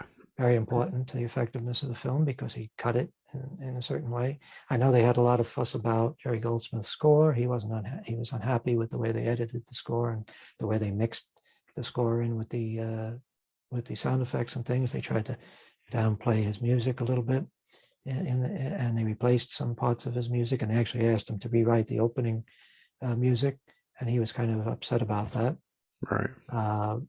But I have to say, in the end, I thought the music was very effective, very Oh yeah. memorable, and the use of that little piece by some other composer. I'm not familiar with the composer, but they took a piece of music for the end titles uh, and used that rather than Jerry Goldsmith's music. And Jerry Goldsmith, I guess, was a little upset by that. But I think it was ideal because what you want at the end of a movie like this is to be able to exhale. You Yeah. need something that sounds a little sweeter, and the music almost sounds like it feels like an exhale, like, oh my God, we made it Yeah. through, and now we can relax. Right? Well, he got paid either way, right? Why would he care?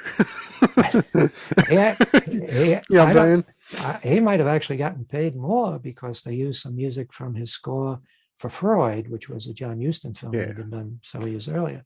I So, don't know how royalties work whenever you're a composer. Like, does he get money every time it plays on TV, or is it just a lump sum at the beginning and you're well, I guess different people get different arrangements, but he was pretty well established by that yeah, point.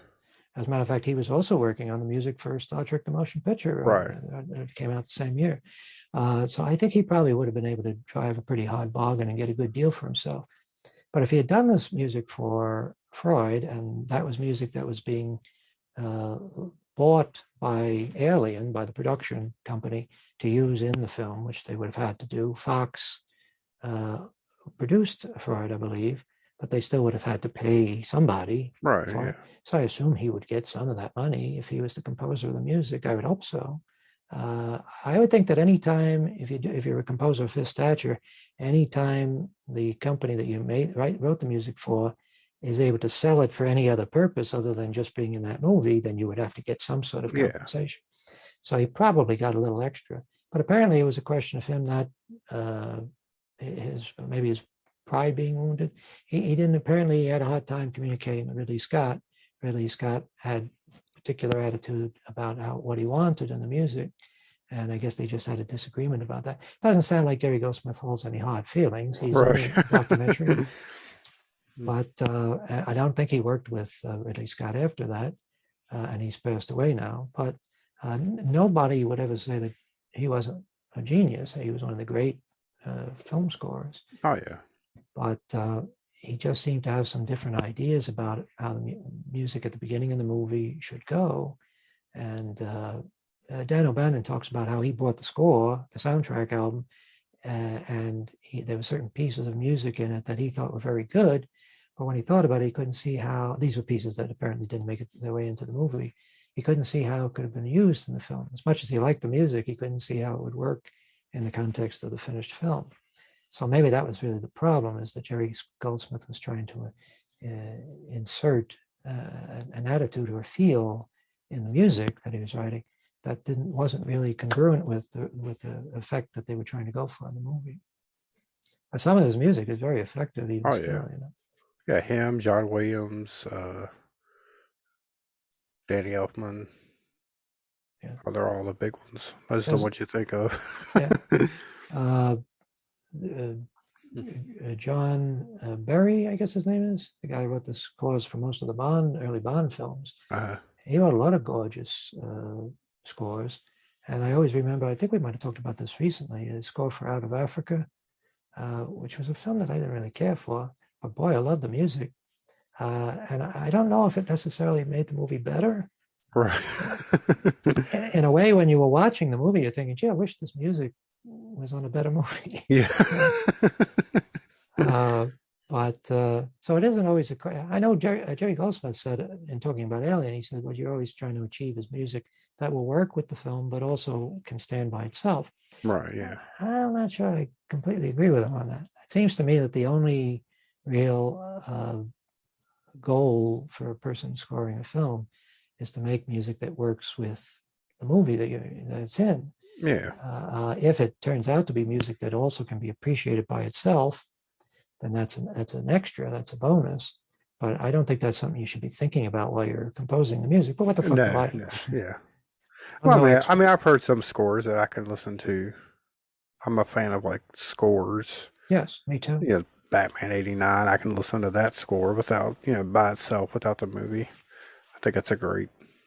Yes, except for the Prince songs. I love Yeah, Prince, but I even like this. I even like the stuff he done for it. you've come to like them, or Yeah, did you always like them? I've liked him ever since it came out. Well, I have to admit, going through that time when that, I guess he wrote two songs for that, I believe so. Yeah, and you couldn't get away from them on the radio around that time. So I guess even if I didn't like it to begin with, I had to come to like it yeah. eventually. But yeah, there's a lot of great scores, and I suppose you could say that Jerry Goldsmith's score for Star Trek: The Motion Picture is the best thing about the movie. So in that sense, he did achieve his goal of making something which helped the movie that it was in, and also is music that had its own life. It could be appreciated by Yeah. itself. So I guess it was possible to do that. At least for him, it was possible to do that. But anyway, the total package, the final film, as you say, it's just one of those instances where everything came together in the right way, and I think it's still an extraordinary movie. If I was going to rate it, 10 out of 10. Yeah, I would say I can't think of anything about it that I would really want to change, and I can't think of any other film that, certainly from that time, that manages to do what it does. No, there's not one thing that I hate. There's not one thing I can set there. I can't even nitpick this movie. I We do that all the time, but this one, it's the perfect movie, just about. I think so many filmmakers approach movies, and maybe this is the attitude they had to start with Alien, where you think, what's the least that we can do to get away with this? What's the least effort that we have to put into it in order to make it work, in order to Yeah. be successful? And Ridley Scott took it to the next level. Right? He said, I'm not going to do the least. I'm going to do the maximum. I'm going to push this into a whole other league. Almost create a whole new subgenre of science fiction films. And so it really, it's an exceptional thing. But so Mr. Scott is certainly, he certainly hit it out of the park on this one. And I guess I hear he's doing a TV show, right? I mean, to me, it's amazing to see how active he's been in the past few years. Yeah. He's not a young man anymore, obviously, that he's still turning out movies so frequently and big productions. That is very encouraging and inspiring to those of us of a certain age. But I guess it's great he's making movies and making TV shows. I don't know if I have any particular interest in seeing more alien stuff. And I would have thought that it's been like what? He's been involved in like two Alien Yeah. Covenant. Prometheus and Alien Covenant, yeah. And I have them, and I sort of briefly looked at them, and there's nothing in them that really makes me say, oh, I must sit down and watch this. Yeah. It just looks like more stuff that's done almost entirely in CGI and heavily processed, and in the computer, everything is, everything has that sort of computery look that we expect from movies nowadays, especially science fiction. I did see Prometheus in the theater. Oh, did you? Yeah. I was kind of excited for it because it's a new alien movie by Ridley Scott. You think, okay, great, and Right. I was a fan of the actress that's in it, Naomi Rapace or however you pronounce her name. So I went and watched it. And it was kind of a letdown. Yeah. Like I said, they tried to explain too much. Hmm.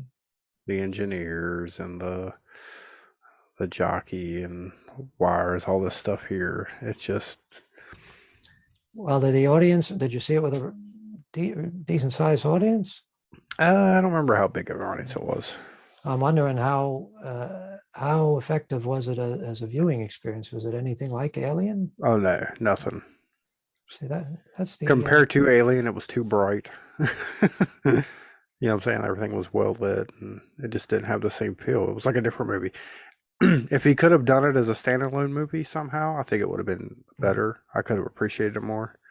But the fact that it was some kind of alien prequel, sequel, I don't know, it just didn't work. I think we said something similar to that about some other movie recently. I forget what the last film that what was the last film that we talked about?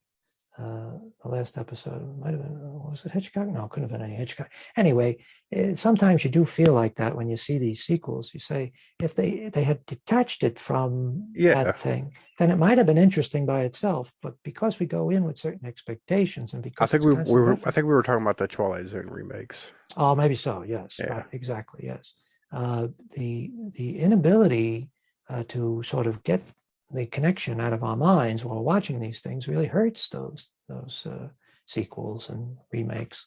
And might be better to say we're not doing that. We're going to do something similar to that, but we're not going to do exactly that. It's not going to be a continuation of that story. yeah, I mean, if Ridley Scott had the ability to do something like uh, Alien and Blade Runner, why wouldn't he be able to get some of his writer friends together and pay them a little money to come up with some ideas so they can do something that would have the same power, but wouldn't just be a retread or a a continuation? rehash. Yeah, You know, why is it so hard to do that? I don't understand. I mean, I know why it's hard for me to come up with a successful script right. because I'm one person and I'm obviously limited by my talent. But if you have somebody who clearly is exceptionally talented and he has access to all the talents, Oh yeah, everybody pitch in on this script. it also amazes me that, like with the Star Trek and the Star Wars things, they're being run by some of the, really powerful people. Disney is running the Star Star Wars Wars, yeah, universe, and Paramount is running the Star Trek franchise. And you just think to yourself, with all the resources they have, with all the brilliant people that they have access to, why are they still doing retreads of those things? Why can't they yeah. sit those people in a room and say, come up with something that will be as popular as Star Wars? You mean to say Star Wars was such a brilliant idea that nobody can come up with That's anything? it. That's all been come up with. Yeah, You just got to keep repeating the same thing. It doesn't make any sense to me. When Marvel was in its prime back in the 60s, when Stan Lee was throwing off these ideas and everything yeah, seemed to be a hit, the Hulk and the Thor and the Silver Surfer and the Fantastic Four and Spider-Man and all the rest, uh, there was no question that any idea that you came up with, you did it as well as you could, and it would become part of the canon and become part of the culture eventually. And now we're in a period where they go back and try to find minor characters in the comics from years ago, rather than simply saying, why can't we do the same thing Stan Lee did? yeah. We can't come up with a fucking superhero character that would be popular. Back then, everything he did was popular. Was he such a Popular. unique genius? I don't think so. I mean, I'm not denying his importance in the history of comics, but is it possible that he was the only person that could Come up with come up with that? characters. Yeah, Now, nothing. Nobody can come up with anything that has any impact on the culture at all. It all has to be old stuff, right? We do a series about Alfred, the butler to the character, but we can't come up with. yeah, I don't understand that. I'm a poor person, so I have to divide. I have to focus mostly in my life on just surviving. So I don't oh really yeah, have much time to sit around trying to think up ideas, and I don't know who I would give them to, even if I came up with them. But these guys have all the resources and all the money, and they have no concerns about their own personal situation, right? They have enough money to last several lifetimes, yeah. and yet they can't spend a couple of weeks trying to come up with a fresh idea. Something new. Yeah. I don't understand. But anyway, what can you say? So I guess you recommend people watch Alien if they've never seen it. I can't imagine no one's ever seen it, but at this It point, is but hard to imagine, yes. I'm sure there's probably more people that are fans of Aliens and I have think never you're probably seen right. Alien.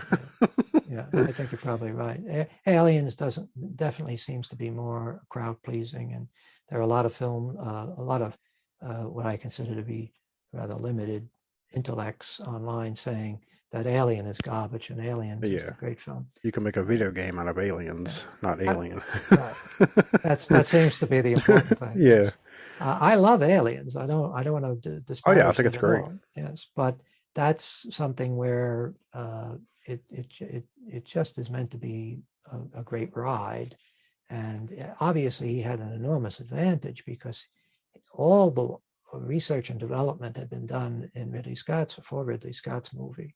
They had the design of the alien, the overall look of the film, and the overall look of the sets and the costumes, and the important character, Sigourney Weaver's character. The Yeah. whole premise had already been established by Ridley Scott and Dan O'Bannon in the first film. And it's always easier to improve on something that's pre-existing, somebody else's work. You can, how many great editors there have been over the years? They can't write a damn on their own, but they can look at the work of a great writer and say, if you just change this, it's going to be better. Yeah. It's always easier to improve on the work of a great artist than it is to start from scratch. This is the problem I have with fan films.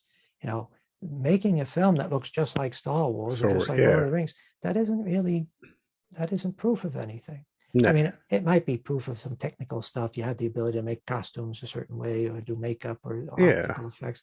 But it's the creative thing, the thing that people are really buying is the thinking stuff, the part that involves actually coming up with these ideas, coming up with the design for Darth Vader's helmet, not figuring out a way to make something that looks like Darth Vader's helmet using plastic bottles. That shows a certain cleverness. But it's useless in Hollywood movie making because they don't need to use detergent bottles to make. Yeah, when I first got After Effects, of course, I made a lightsaber in After Effects, but I had to make a whole movie of, I don't need all that. That's what kind of bugs me about, like you said, fan films is it's fine if you're getting together with your friends on the weekend and going out in the woods and filming a lightsaber scene, but don't try to sell a movie that's a fan film. Don't ask me for money for you to make your fan film. We can look back now. How many, has it been a couple of decades now that people have been doing these fan films? It feels like it's been like for the past 20 years or so. Oh, yeah. And how many of them have actually led to lasting, important careers in film? How many of the people start doing their own Batman movie end up actually working on Batman movies? Yeah. It's perfectly fine. It's wonderful that people are enthusiastic about these things and they want to be a part of it. But the process of doing it, while you may learn a lot, unless you take that jump and say, now I have to start doing my own stuff. Yeah. You never really, I should say never, because who knows, tomorrow maybe somebody will become a big success. But it seems to me that you're in a much better place if you're coming up with ideas that you own, that you can exploit with full authority, rather than trying to put yourself in a position where you say, well, I represent the fans and the fans don't like how you're doing Star Trek now, so we're going to show you how it should be done. I mean, you're setting yourself up for failure because people are naturally going to scrutinize your work much more closely than something that's actually an official product, right? Yeah. They're constantly going to be looking at your thing and saying, oh, see, it's an amateur. It's an amateur doing this, not a professional. And there'll be so many signs of it. We were talking about the cast in Alien. I mean, that's the first big hurdle. How do you get people like that to work on your little fan film? So you end up instead with your sister and, some friend of yours from college or whatever it is. And that's great, but it's not going to work. As soon as these actors say a single line of dialogue, the audience is watching. And plus, why make a Kickstarter and try to get everybody to give you money to make something that you can't turn around and make money on? Right. You can't make money on your Batman fan film. So come up with something that you can actually sell, make money on to make a better movie later. I agree. Kickstarter, I guess, made it easier to do fan films because you could take away the whole question of how are you going to make the money back? Yeah. If we invest in this, how are we going to? Well, Kickstarter is donations. It's not an investment, so people can raise money. And apparently some people are very successful at it. I know some filmmakers that have done 5 or 6 films. They're not fan films really, but they've done 5 or 6 low budget films. I don't know if I would have the same success, but I'm just not that attractive a fellow, I guess. I'm just not popular in that way. But yeah, I think doing a fan film or two just to sort of give it a try and to experiment and to see what's possible, fine. Don't make a career out of it. At some point, you should recognize that all the people on the low budget level and on the high budget level, at some point they had to start coming up with something original and something that they was uniquely theirs, instead of continuing to just sort of imitate Yeah. what all the great films, even though you could say, well, it's inspired by this or influenced by that, there's a spark of originality and creativity that is absent by the very nature of fan films. They lack that sort of inspiration. They don't have the same level of creativity because it's not required. You're just borrowing ideas from somebody else. Yeah. And if you could make a Batman costume, you could make up your own character. There's no, you know what I'm saying? It's not like I can only make a Batman costume. Well, no, you can't. Yeah, and when you stop and think about it, Batman, which was influenced by a pulp character, the Black Bat, and also by a pulp character, the Shadow, Yeah. it's the easiest thing to do, to have that sort of nighttime Avenger creeping around on the rooftops. Why wouldn't you say, well, we like Batman, so we're going to do our version of it. Our We're going to come up version, with something that we own and something where we could put our own twist on it, or make it more relevant to the time that we're living in, or make it more relevant to who we are, you know. yeah. And yet, when you do see that, sometimes when people say, oh, I'm going to do my own thing, you end up with stuff that ends up on Red Letter Media's Best of the Worst. Yeah. I was watching an episode they did recently about the Black Cougar. Was that the name of the superhero movie? Low budget superhero movie? I don't guess I've seen that one yet. No, Hmm. it was very amusing. wasn't very good. The film didn't really work out. So I guess that's the other thing, that when you do a fan film, because all the creative work has been done for you, or all the brain work has been done for you, you don't risk falling that far. If you're left to your own devices, if you actually have to come up with characters and a premise, then you risk revealing that you don't have any ability to do that. Yeah. Yeah. So maybe for some folks, doing fan films is about all they can hope for. I suppose it's possible that some of the people that do fan films, like Star Trek fan films, they may have moved up to doing the TV series, working on the TV shows. I don't know. I haven't kept track of all of that, obviously, but I suppose it's conceivable if you do special effects and miniature stuff or CGI, that maybe you might get the call from the big studios to come on and help them with their stuff. I suppose they're always looking for people to do that sort of stuff, right? They need skilled people. But as far as actually making a film, being the director or the writer, it requires a lot of effort, and it requires skills that some people, a genius that some people don't have. Many people don't. Most people don't have, I should say. Right. So where can everybody find your fan films at? Well, Demon Resurrection is on Tubi right now, and it's on Amazon Prime as a pay-per-view title, and it's on Zumo TV.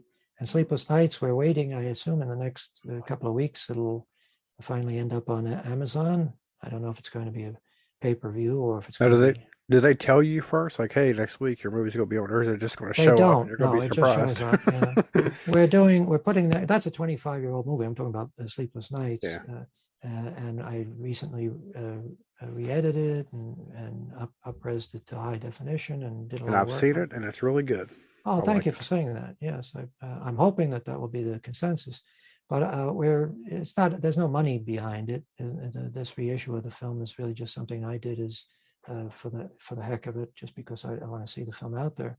So we gave it to Film Hub. I don't know if you've heard of Film Hub.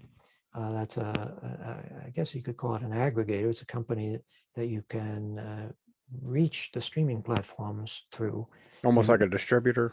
It is, yeah. They take a percentage, but the idea is that any film, anything that's presentable as a film, you can upload it to them, and they'll offer it to all the streaming platforms that are out there. And some of the streaming platforms are curated, so they're very selective about the type of movie. So your movie might not be able to get on those, but there are a lot of others that are a little more open. They're pretty much willing to take anything that's presentable film. Right.